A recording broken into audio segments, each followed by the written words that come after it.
Hey guys, and welcome to another edition of the Blue Bridge. And in today's edition, I'm going to be talking about Chelsea's search for an attacking midfielder stroke right winger.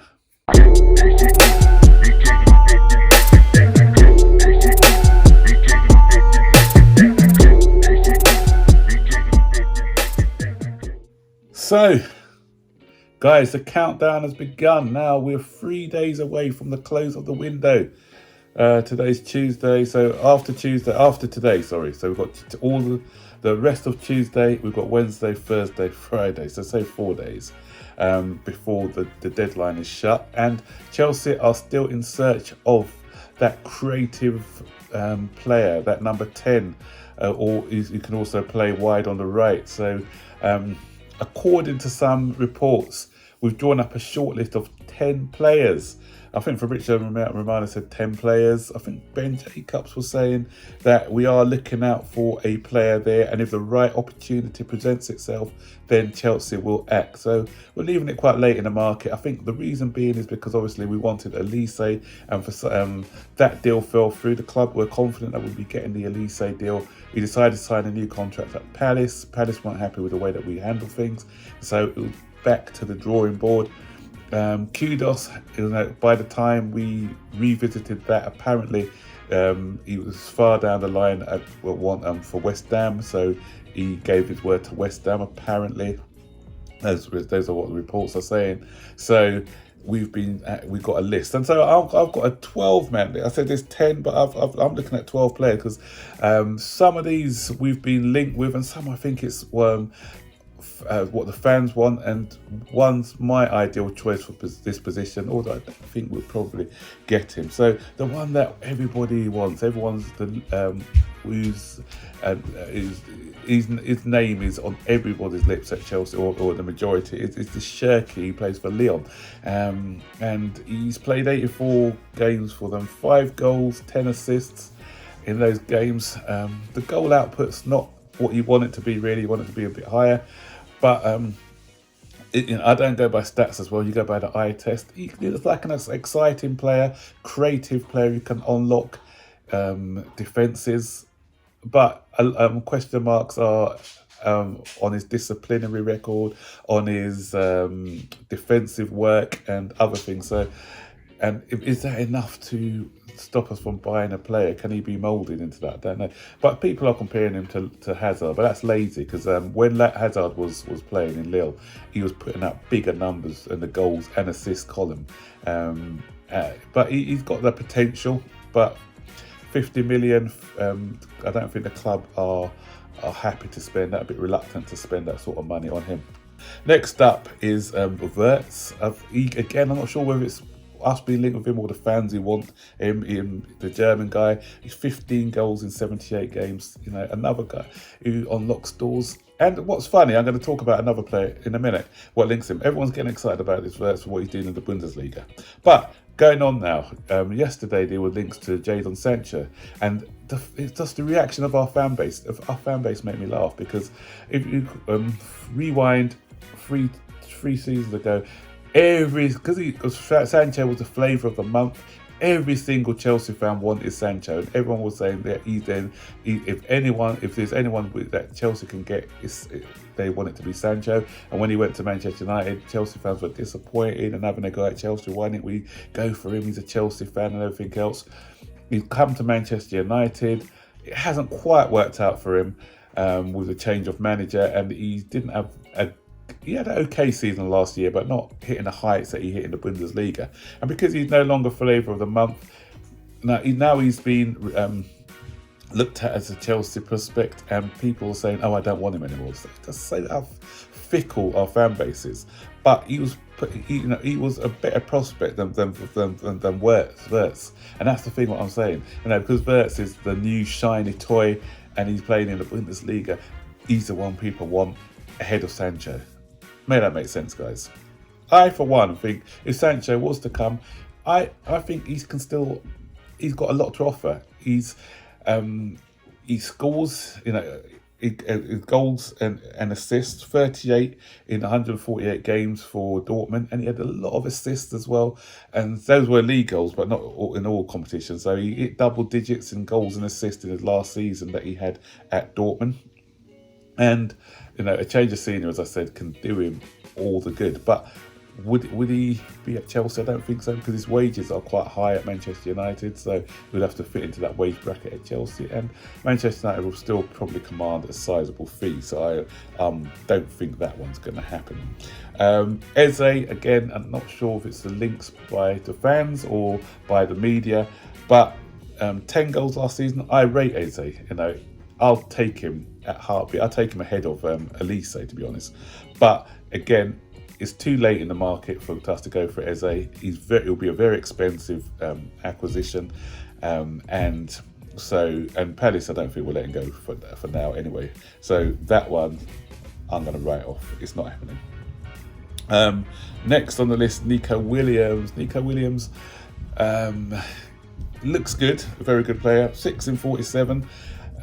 The year before, 2 seasons ago, he had no goals and no assists. So this season already, he's got 2 assists. So he's definitely a work in process. He's got a brother, Ikana Williams, as well, Spanish international from a Ghanaian descent. But the links haven't been strong on that one, so I can't see that happening. But stranger things have happened. Barcola, that one seems to be quashed now, because he was somebody who was heavily linked with us just after the Elise deal fell through.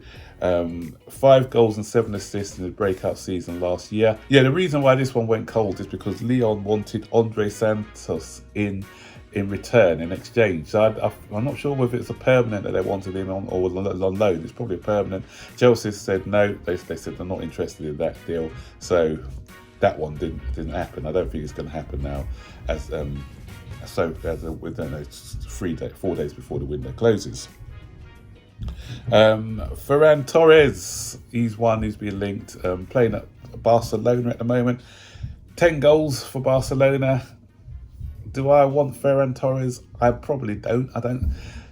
He was at Manchester City. He was okay there. I just think he's an average wide man. He's not really a 10. I wouldn't put him as a creative force neither. I think Chelsea need a bit more who can unlock doors, and I can't see with him. I can't see it, to be honest. So I would pass on him. Sorry, decent player, but he's a pass. And the other one is, and going back to what I was talking about with Jadon Sancho, here's another one with Rafinha. Obviously, when we were after Rafinha, when we'd agreed to a deal with Leeds United, and there was that tug-of-war between us and Barcelona, our fan base really wanted him and disappointed that he chose Barcelona ahead of us. And now that he's been linked again, our fan base don't want him. Oh, because he chose Barcelona ahead of us, some people are saying. But if he's willing now to come to Chelsea, if Barcelona need to let him go, then I'm not going to take him. I'm not going to turn my nose up on him. I think he's played in the Premier League before at a struggling Leeds, and he put in some impressive numbers. I think was it 7 goals and 8 assists or something in his final season at Leeds, or 6 goals and 7 assists. I can't remember the numbers, but he was their talisman. He's got some leadership qualities as well. He can play right, left, or as a 10, and he's got the ability to shoot from range, to thread passes through. So I'm not looking at the fact that he chose Barcelona. That was his boyhood club, so I haven't got no issues with that. But if he's willing to come to Chelsea, then I'll take him. Again, we don't know on that one, but I can't.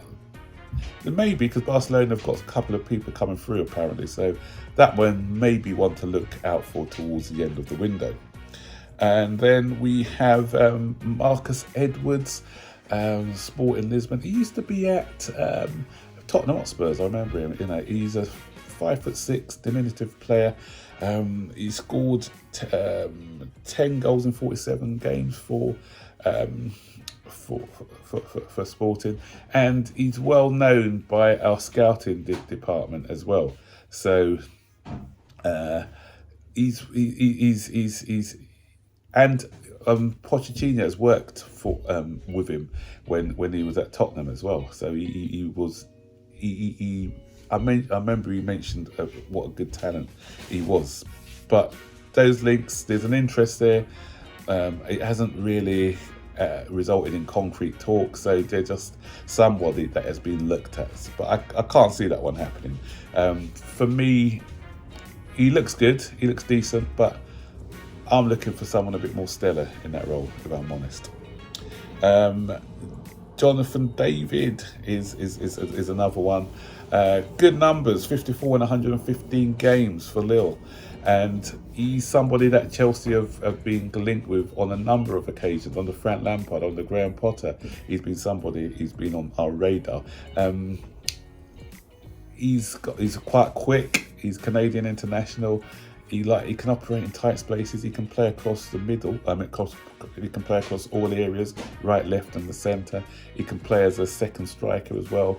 So he's somebody who I don't think is a bad shout, to be honest. The goals, he's a goal scorer, and we need someone who can score goals. He can create goals as well. So, if we link with him again, depending on the price, then again, he's somebody who I think I wouldn't be too upset if he was the one that we ended up going for. And finally, I have Emil Smith Rowe. The reason I've left Emil Smith Rowe to last because today reports have intensified, and it looks like Arsenal are willing to let him go.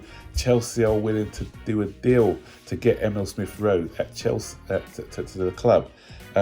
He's had 12 goals and 8 assists in 67 games for Arsenal. Do I want him at Chelsea? I'm not too sure about this one. I do rate him as a player, don't get me wrong, he's a good player, but he's an Arsenal squad player at the moment. We've got people in our academy who are, if we have the confidence in them and give them the same opportunities that Arsenal gave to him, who can thrive probably.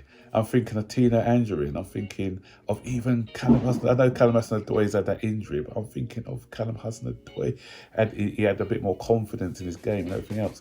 So bringing in Emil Smith Rowe, is he that much of an upgrade on what we've got at the moment? Is he going to be taking us that step forward?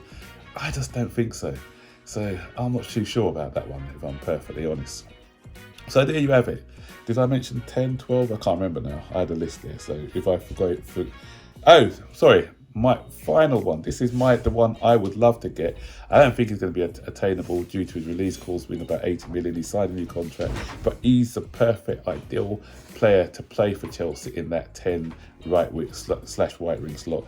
And because of his output and his ability as well. And I think he can be our Bruno Fernandes. And it's no other than Gonçalves. Gonçalves, for me, superb player. And 47 goals he scored in total. And he also has 23 assists.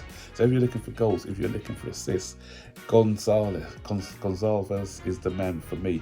He'd be my dream. I don't think it's attainable, but if he said anyone who can fit that role, it'll be him. And if I'm looking at any of the guys from the list I mentioned, probably I'll go for Rafinha, simply because he's had Premier League experience before, followed by Jonathan David. So, out of those players that I've mentioned, who's your list? Give me your top 3, guys, and let me see who you'd want. Or is there somebody I didn't mention who you'd like to add into the pot?